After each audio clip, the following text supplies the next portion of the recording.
আমাদের শহরে দানব শিবার সাথে একটা দানব রুদ্রাও চলে এসেছে।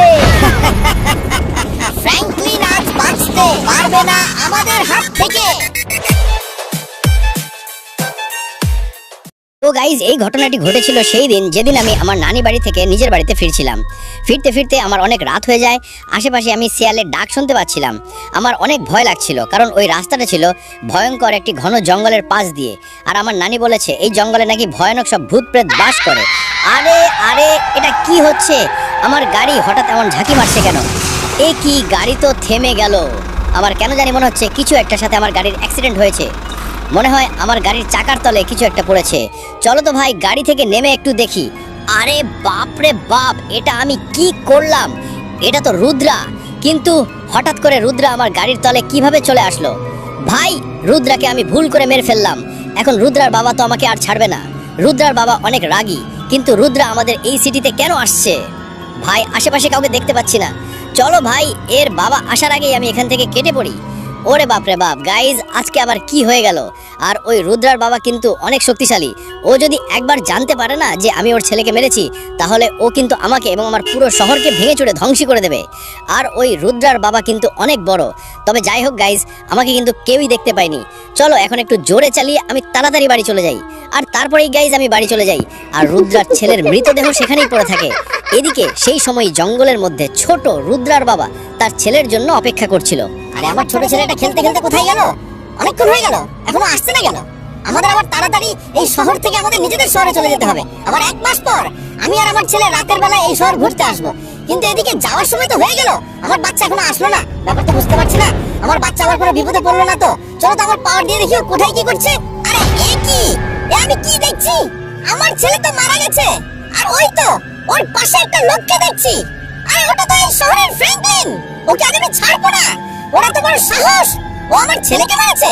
ওর পুরো শহর আজ আমি ধ্বংস করে দেবো। ওকে আর এই শহরের সব মানুষকে আজ আমি শেষ করে দেবো। এই দেখো, আমার আদরের ছোট ছেলেটা এখানে মরে পড়ে আছে। আমার কি সর্বনাশ হয়ে গেল গো! এখন আমি বাড়ি গিয়ে রুদ্রার মাকে কি জবাব দেবো? না না না, আমি কাউকে ছাড়বো না, সবাইকে মারবো। আমি এক্ষুনি যাচ্ছি ওই বদমাশ ফ্র্যাঙ্কলিনের বাড়িতে। আজ আমি পুরো শেষ করে দেবো সবকিছু। তার আগে এই বিল্ডিং ভাঙবো। এই দেখ আমার পাওয়ার। ভাই, আমি ভুল করে রুদ্রার ছেলেকে মেরে ফেলেছি। কিন্তু গাইজ, আমার ভাগ্যটা অনেক ভালো, কারণ ওই রুদ্রার বাবা আমাকে দেখতেই পায়নি। ওরে বাপ রে বাপ, আজকে গাইজ অনেক বাচ্চা বেঁচে গিয়েছি। দেখি তো টিভিতে কিছু দেখাচ্ছে নাকি। বাপ রে, দেখো ভাই, রুদ্রার বাবা তো রেগে আমাদের শহরের দিকেই আসছে। আর দেখো ও কত বেশি রেগে আছে। মনে তো হচ্ছে সবকিছু আছে ধ্বংস করে ফেলবে। আর দেখো দেখো ভাই, বাপ রে, রুদ্রার বাবা তো বিল্ডিংটা এক লাথি দিয়ে কাট করে দিল। বাপ রে, এখন কি হবে? মনে তো হচ্ছে সে সবকিছু জেনে গেছে যে আমি ওর ছেলেকে মেরেছি। বাড়িতে কে আছিস? তাড়াতাড়ি বাইরে আয়। কে আছিস বাড়িতে? তাড়াতাড়ি বাইরে আয়, নয়তো আমি তোর বাড়িটা লাথি মেরে উড়িয়ে দেব।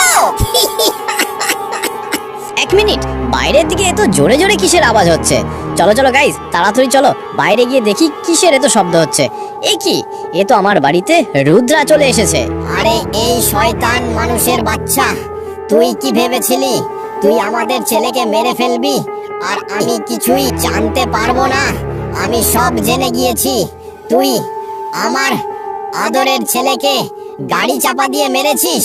আজকে আমি এই শহরের বাড়িঘর সব ধ্বংস করে ফেলবো আর সব মানুষকে মেরে ফেলবো। তারপর সব শেষে আমি তোকেই মেরে ফেলবো। কিন্তু রুদ্রা, আমি তো তোমার বাচ্চাকে ইচ্ছে করে মারিনি, ভুলে আমার গাড়ির তলে চাপা পড়ে গিয়েছে। আমি ওসব কিছু জানি না। তোর কাছে মাত্র 1 দিনের সময় রয়েছে। 1 দিনের মধ্যে তুই যদি আমার বাচ্চাকে সুস্থ করে নিয়ে আসতে পারিস, তাহলেই আমি তোদেরকে ছেড়ে দেব। আর না হলে এই শহরের মানুষজনকে আগে মারবো, তারপর তোকে পুরো শেষ করে দেব। কথাটা যেন তোর মাথায় থাকে। এখন আমি চলে গেলাম। আরে গাইজ, এটা কি হলো? এই রুদ্রা জানতে পেরেছে যে আমি তার বাচ্চাকে মেরেছি। এখন তো তাহলে আমাকে এই রুদ্রা মেরেই ফেলবে। কিন্তু আমার কাছে 1 দিন সময় আছে গাইজ। 1 দিনের মধ্যে আমাকে কোনো একটি বুদ্ধি বের করতেই হবে। তাহলে চলো গাইজ, সবার প্রথমে আমি এখন যাই পুলিশ স্টেশনে। পুলিশ স্যার আমাকে কোনো না কোনো একটি সাহায্য করতে পারে। তাড়াতাড়ি যাই, চলো চলো। এদিকে আমি চলে এসেছি। কিন্তু এ কি, পুলিশ স্যারদের এই রকম ভাবে মারলো কে? আরে পুলিশ স্যার, আপনাদের এই অবস্থা করলো কে? আরে ফ্র্যাঙ্কলিন, আমাদেরকে মেরেছে রুদ্রা। আমরা জানি না কেন রুদ্রা হঠাৎ এসে কোনো কিছু না বলে আমাদের এইভাবে মারলো। রুদ্রা আমাদেরকে মেরে চলে গিয়েছে। তার মানে রুদ্রা এখানেও এসেছিল? আরে ভাই, আমি তো ভেবেছিলাম পুলিশ অফিসার আমাকে সাহায্য করবে, কিন্তু এখানে তো পুলিশ অফিসারদেরকেই মেরে ফেলেছে। আরে ফ্র্যাঙ্কলিন, তুমি এখান থেকে পালিয়ে যাও, নইলে ওই রুদ্রা তোমাকেও মেরে ফেলবে। তুমি আমাদের এই শহরকে যে করে হোক বাঁচাও। এখন একমাত্র তুমি আমাদের শহরকে বাঁচাতে পারবে। যাও, ওই রুদ্রার সাথে যুদ্ধ করে আমাদের শহরকে বাঁচাও। আরে গাইজ, এখন যে আমি কি করব কিছুই বুঝতে পারছি না। একমাত্র পুলিশ অফিসাররাই তো আমাকে বাঁচাতে পারতো, কিন্তু ওদের তো রুদ্রা মেরে ফেলেছে। এখন কি করা যায়, কি করা যায়? হ্যাঁ, আমার মাথায় একটি আইডিয়া এসেছে। চলো গাইজ, তাহলে আমি আমার বন্ধু বিপুলের কাছে যাই।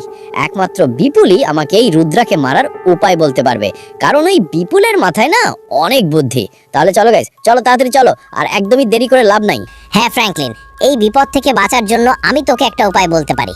সেটা হলো, আমাদের শহরে যে নদী আছে তার অপর পাশে একটা জায়গা আছে শিবা কার্টুন। ওই শিবা কার্টুন অনেক বড় বড় দানবকে মারতে পারে, আর সে অনেক ভালো। তুই ওর কাছে গিয়ে রুদ্রার কথা বল, আমার বিশ্বাস সে রুদ্রাকে তাড়াতে পারবে। নদীর ধারে একটা স্পিড আছে, তুই সেটাতে করে ওর কাছে যেতে পারবি। তো ভাই, আমি এখন তাড়াতাড়ি নদীর ধারে যাই, সেখানে একটি স্পিড আছে। দেখো, আমি নদীর ধারে চলে এসেছি। আরে এই তো স্পিড বোট দেখতে পাচ্ছি। চলো, এখন আমি স্পিড বোটে করে নদীর ওপার যাব। আর এই দেখো গাইজ, এই স্পিড বোটটা কত সুন্দর চলছে, আমার তো অনেক ভালো লাগছে। আরে দেখ, আমি অবশেষে শিবা কার্টুনের কাছে চলে এসেছি। আরে শিবা ভাই, আমাদের শহরে একটা রুদ্রা চলে এসেছে, আর সে এসে সবাইকে মারতে শুরু করেছে, আর বাড়িঘর সব শেষ করে দিচ্ছে।